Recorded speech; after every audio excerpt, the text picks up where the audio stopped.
Grace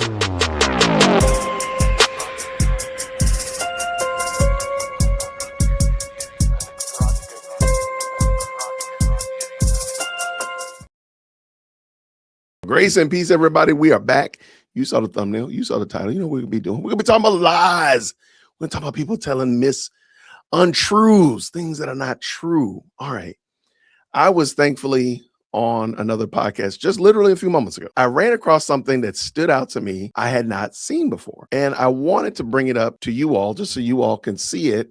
And I think this is not the bombshell. This is not going to shut down Candace's stream. It's not going to, change the world or anything like that. But I do hope that it will cause people to at least start to look at her with a slight air of suspicion.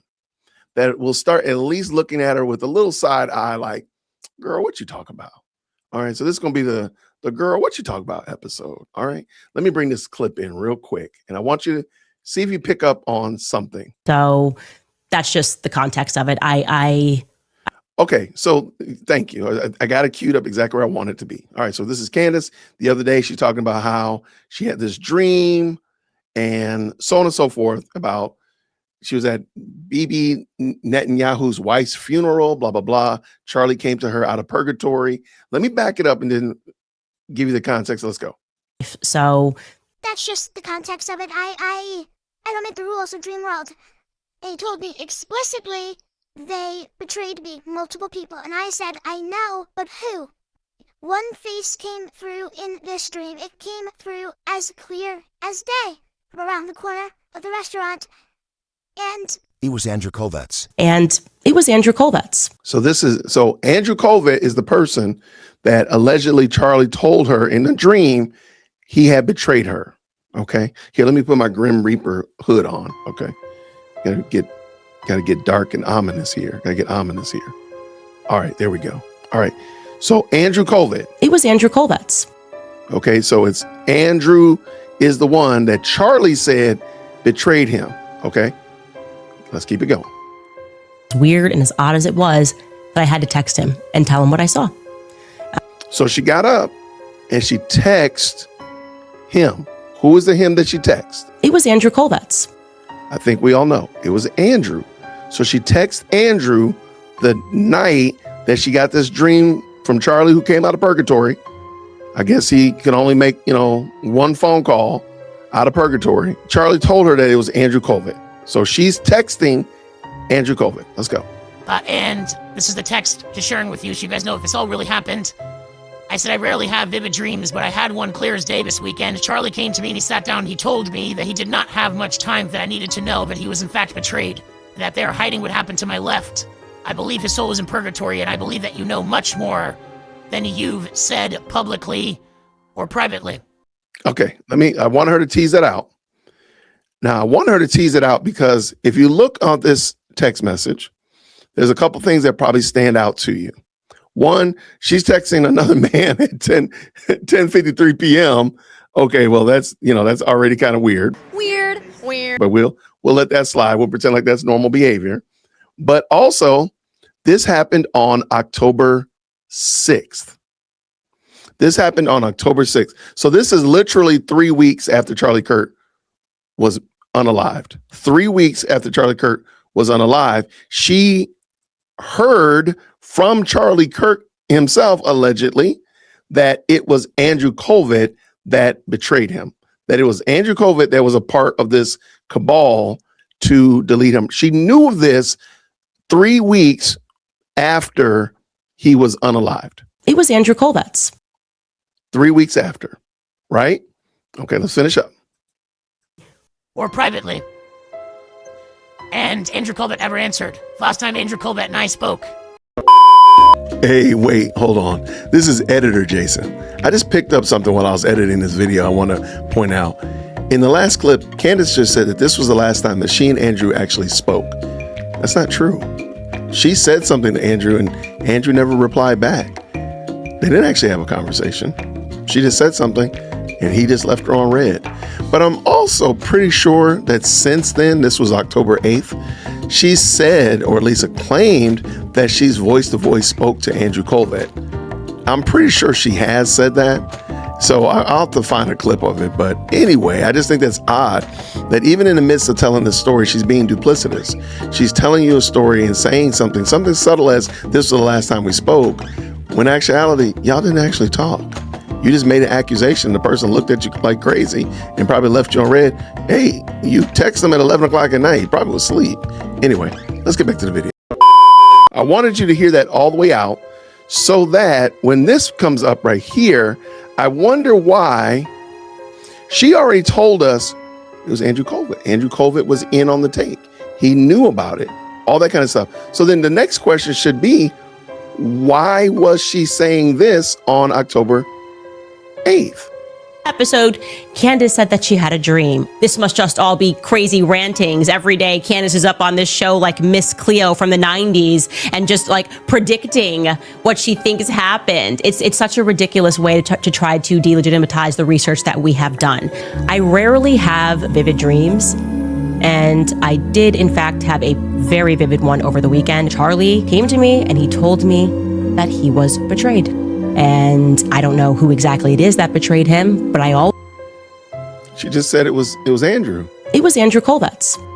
And notice it says October 8th. So this is, she got the dream on the 6th. And on the 8th, she reported that Charlie came to her in a dream. But I'll pull it back up if I need to.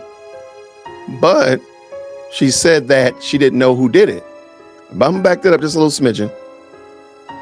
That he was betrayed. And I don't know who exactly it is that betrayed him, but I also felt in the dream that it is soon going to be revealed. Which brings me to dreams, by the way. A dream that I had, a very vivid dream. So if she knew that, and now granted, I do think it's a little bit historical revisionism. No, that's just, this story right here was told just this past Monday.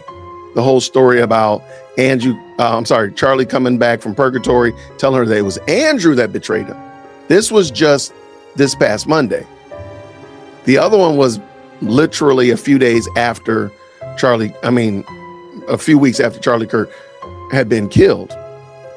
I do think it's a little bit of historical revisionism here, but here's my question. What's the purpose of all of this traipsing around the mulberry bush with Egyptian planes and 920 buildings, red cranes, people who are wearing maroon, all of that stuff, if you already knew that Andrew Colvett was the one who's betrayed him? Why are you not on his bumper? Why were you not putting the pressure on Andrew Colvett? All this stuff about being Catholic and all that stuff is a non-issue now. You know who the person is, allegedly. But then you said you didn't know who it was. It just seems like Candace doesn't know what it is that she wants. This story is evolving in real time. Let me say it like that. I believe the story is literally evolving from day upon day. And I want you to just hear this again, because she said she heard from Charlie. Like listen again. So I jump up to, and it was Andrew Colvetts. That as weird and as odd as it was, but I had to text him and tell him what I saw. And this is the text just sharing with you so you guys know if this all really happened. I said I rarely have vivid dreams, but I had one clear as day this weekend. Charlie came to me and he sat down and he told me that he did not have much time, that I needed to know that he was in fact betrayed, and that they are hiding what happened to my left. I believe his soul is in purgatory, and I believe that you know much more than you've said publicly or privately. Well, there's a couple questions also. I think another question is, how do I know that that was Andrew Colvett that you sent that to? Because it says Andrew K, and I could assume that's Andrew Colvett, sure. What if he got a new phone number? What if you have his old phone number? I mean, now maybe I'm wrong. I could be completely just reading into it, but I wouldn't answer you either. I look, you can give that up, turn it loose. If you think I'm a reply to that, it's not going to happen. So she said here on the 6th that she texted Andrew and said, I know what you did last summer, blah, blah, blah, right? But then here... Episode, Candace said that she had a dream. This must just all be crazy rantings. Every day, Candace is up on this show like Miss Cleo from the 90s and just like predicting what she thinks happened. It's such a ridiculous way to try to delegitimize the research that we have done. I rarely have vivid dreams, And I did, in fact, have a very vivid one over the weekend. Charlie came to me and he told me that he was betrayed. And I don't know who exactly it is that betrayed him, but I also felt in the dream that it is soon going to be revealed, which brings... So if I jump back here and pull this in. And this is the text, just sharing with you so you guys know if this all really happened. Wait. And this is the text. That is, and it was Andrew Colvetz. That as weird and as odd as it was, that I had to text him and tell him what I saw. So which one is it, Candace? Which one is it? Did you not know who it was? Or did you know who it was? Was it Andrew? Or was it Andrew then? Or is it Andrew now? Or was it ever Andrew? It's just wild work. And I just thought that that was interesting. I want you to know what you think about it. Do you think that Candace is being honest? Do you think she's being duplicitous? Do you think she's pulling our leg? Do you think she's maybe trying to pull the wool over our eyes and get us not to look at the most obvious option, which is that Tyler Robinson is the one that did it? Let me know what you think. I appreciate y'all rocking with me. Thank you so much for supporting the channel. And until next time, everybody, grace and peace. Thank you so much for tuning in to another episode of the JWhit Podcast. If you enjoyed today's show, please do me a favor and hit me up with that 3-piece special. Like the video, subscribe, and of course, share it with somebody who would also enjoy this type of content. And make sure you leave a comment because I do pin the best comments to the top. So thank you so much for tuning in today. And until next time, everybody, grace and peace.